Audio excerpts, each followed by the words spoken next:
Ang laki po ng budget ng Kamara. Almost 1 trillion. Di ba?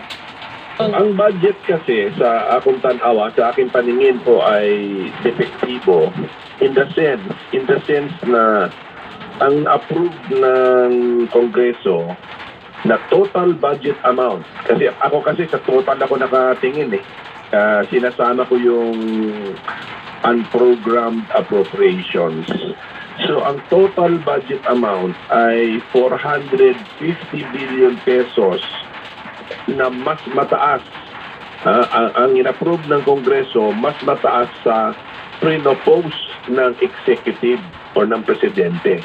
Bawal yun. Sa mata ko, bawal yun according to the Constitution. The President presents the budget and Congress may approve the budget and even may reduce the budget, but it cannot increase the budget as requested by the President for the operations of the government. Kasi nasa presidential system tayo eh. So, ang pinakasikat na politiko sa buong Pilipinas, ang presidente, kasi nga presidential system nga tayo eh. Yun na nga. So si presidente ang ina-assume na siya ang alam niya kung paano gumagalaw ang buong gobyerno, kaya gumagawa siya ng estimate. Okay, ito lamang po ang maximum na halaga na kailangan ko para mag-operate ang gobyerno.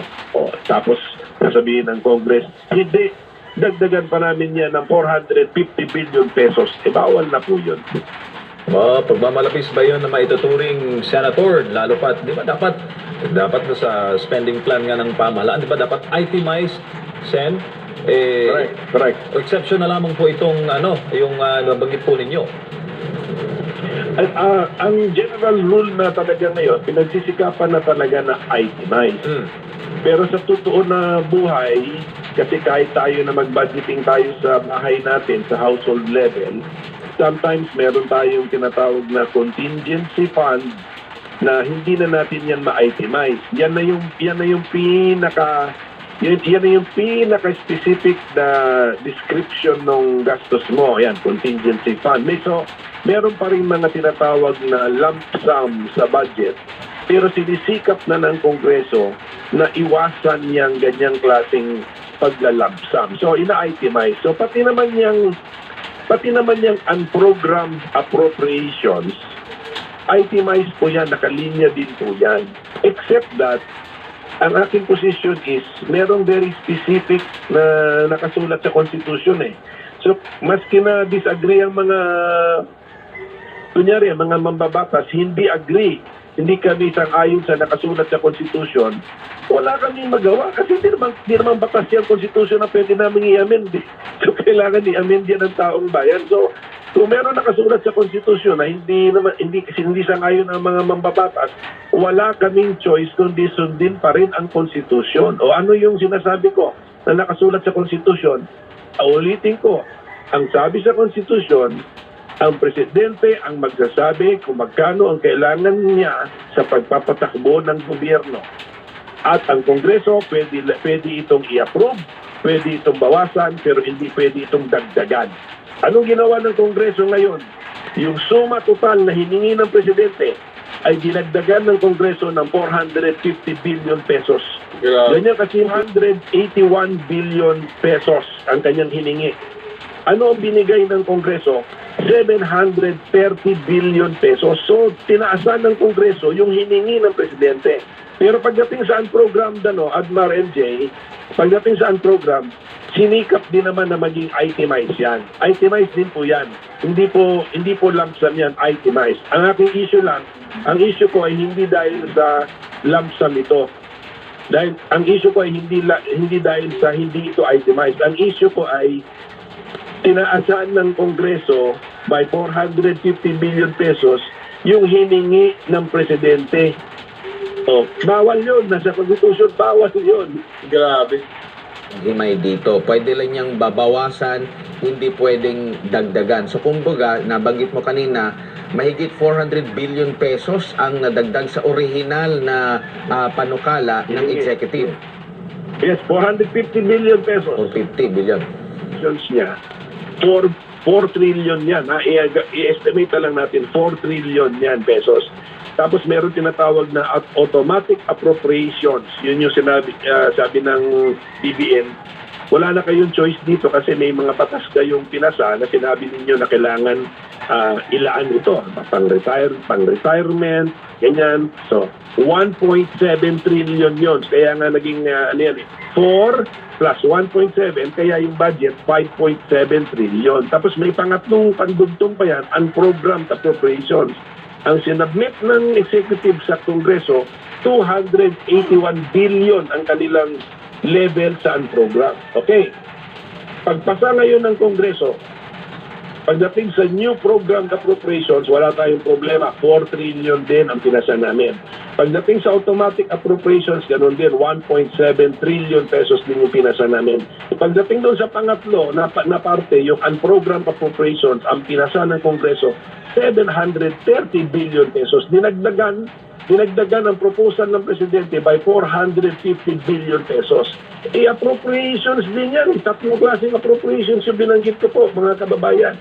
Program, appropriation, yeah, correct yan. That's correct. Ang pagproseso sa budget ay nag-uumpisa sa House of Representatives. Pero nanggagaling yan sa submission ng Presidente. Kasi nga presidential form talaga tayo eh. Ang sikat presidente talaga. Siya talaga nagpapatakbo ng gobyerno. May mga independent agencies lang. Pero generally speaking, ang pagpapatakbo ng gobyerno, presidente. Kasi nga presidential form of government nga eh. Okay. So si Presidente, nag-research na, kumalap na ng informasyon, nag-connecta na sa lahat ng ahensya, meron na siyang President's budget. Binibigay niya ngayon yan sa House of Representatives. Pinaproseso ngayon yan ng House of Representatives. Tapos na sila, ipapasa nila yan na parang batas. Meron na silang panukalang batas. Bill na. General Appropriations Bill. Papasa ngayon nila yan sa Senate. At ganun din, ipapasa rin namin yan ng parang batas. So meron din kaming tinatawag na Senate version. Kung hindi magkamukha yung dalawa, kung hindi eksakto ang itsura ng dalawa, yung House Bill at yung Senate version, magkakaroon ng Bicameral Conference Committee. Yun na yun.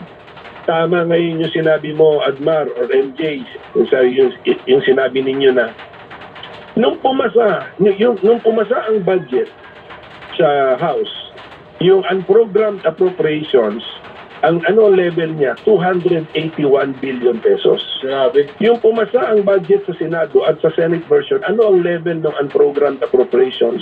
281 billion pesos. So tugma, walang problema. Tugma din sa President's submission, 281 billion pesos. Pero nung binalik na ngayon yung Bicameral Conference Committee report, magkano na po ang level noong unprogrammed appropriations? 730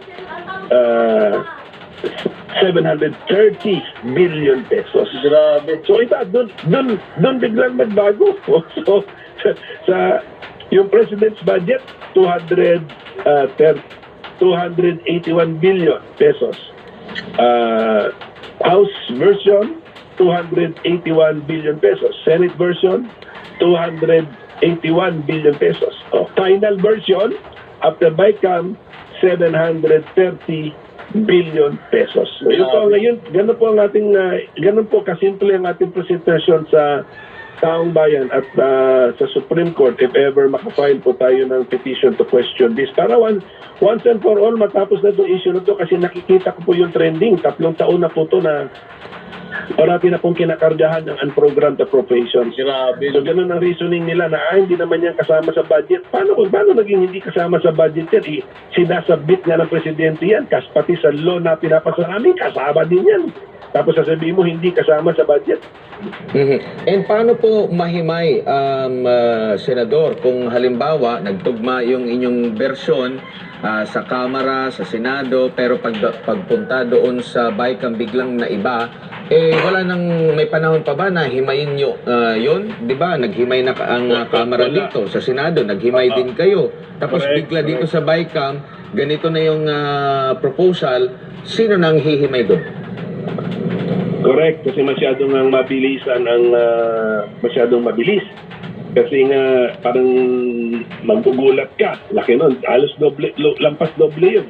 So, ang gagawin na lang natin ngayon, since na-approve na yan, actually, permado na nga yan kahapon eh. Ngayon, kukuha na ngayon tayo ng itemized list kung ano ba yung 450 billion pesos na kinarga sa budget. Makikita naman natin yan, hindi pwedeng hindi bigay sa atin yan. Pero hindi ko siya hawak sa ngayon. Pero, as a matter of right, mahihingi ko dapat yan at mahihingi rin yan ng taong bayan. Oo, at kayo po mismo ang personal na tututok dyan na senador. Opo, kasi ginawa ko nga itong issue. Ako lang nakapansin nito eh. Ito pa, Senador, yung 500 billion pesos naman na nakalaan para sa ayuda. Ano pong masasabi niyo rito? Yan ang aking pinapahimay actually. Kasi nagulat ako dyan na meron daw sa pronouncement ni Speaker, meron daw dyan 500 billion pesos na ayuda. Grabe.